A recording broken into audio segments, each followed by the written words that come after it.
In today's video, I'm going to teach you how to add investment account in QuickBooks 2026, step by step.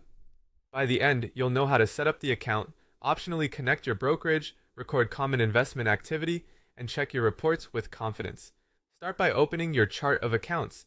In QuickBooks Online, go to Settings, then choose Chart of Accounts and select New. This is where you create the account that will track your investment cash activity. Keeping investments in their own account helps you separate them from operating cash and keeps reports clean.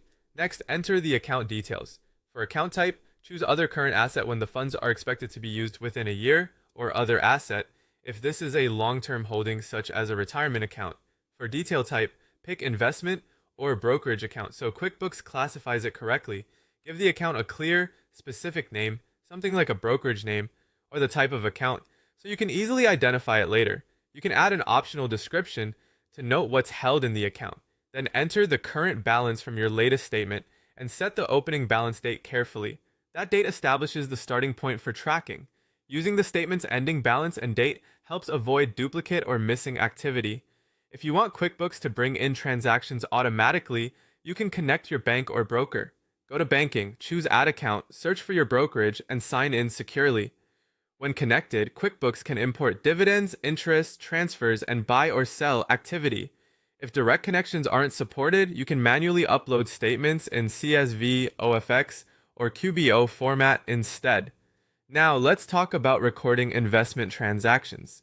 Buys and sells can be handled as bank transfers or with a journal entry, depending on how your brokerage cash moves.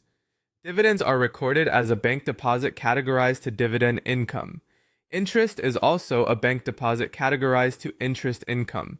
Fees and commissions are recorded as an expense to an investment fees account.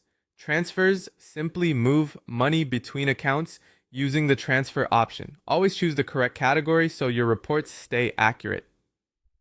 To review your results, head to Reports. Run a balance sheet to confirm your investment account balance, a profit and loss to see dividends, interest and fees, and an account quick report to drill into the transactions for that specific account.